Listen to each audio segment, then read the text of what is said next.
So, Ray is the traitor that has been leaking information to Mama. Or is he?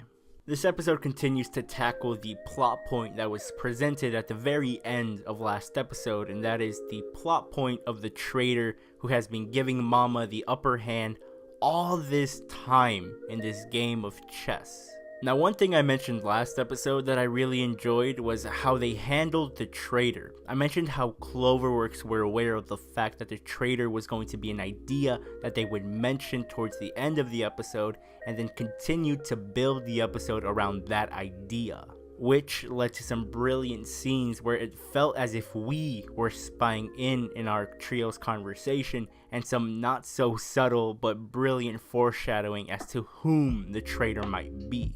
And I know this because I've had plenty of discussions with people who are anime onlys, and they were all in on the idea that Gilda was the traitor purely based off of the attention she got last episode, but more specifically, how that attention was given to her. And that continues this episode as well, specifically in this scene where Emma, Norman, and Ray are trying to convince Gilda and Dawn of the unfortunate fate they shall very soon come to terms with if they do not escape Gracefield soon. Watching this episode back, knowing that Ray will be accused as the traitor by Norman, certain aspects of the scene pop.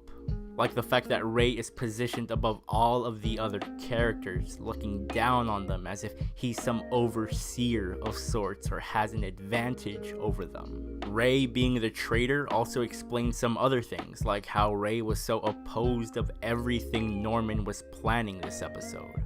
Because when you look at everything Norman was saying and the reasons he has for doing things like moving up the date of the escape or giving Gilda and Dawn most of the truth, his thought process makes sense. Norman has to constantly be thinking ahead due to how much of a threat Mama is, and at the time they hadn't cleared Gilda or Dawn, so keeping them under wraps was the best option. All very thoroughly thought out, but for some reason Ray was opposed to all of them.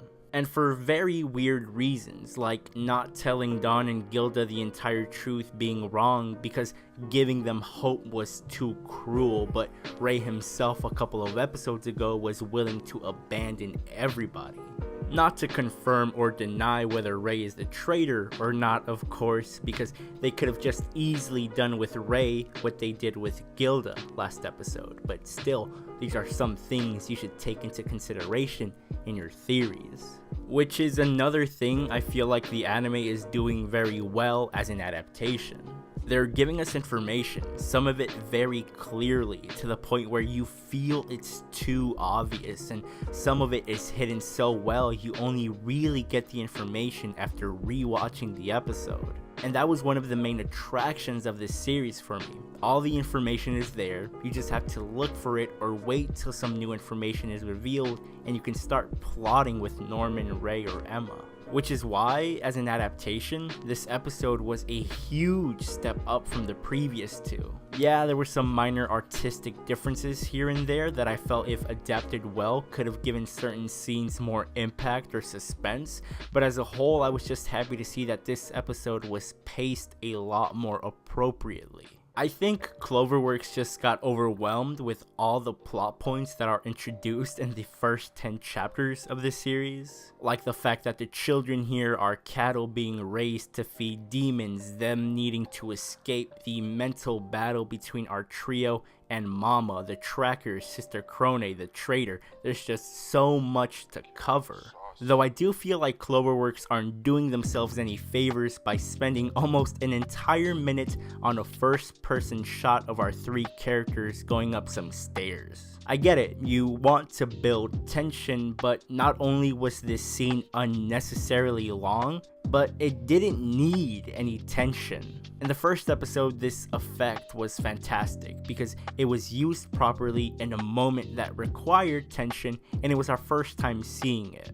But even in this episode, this perspective was used well not too long after, during the scene where Gilda gets up in the middle of the night to speak with Krone.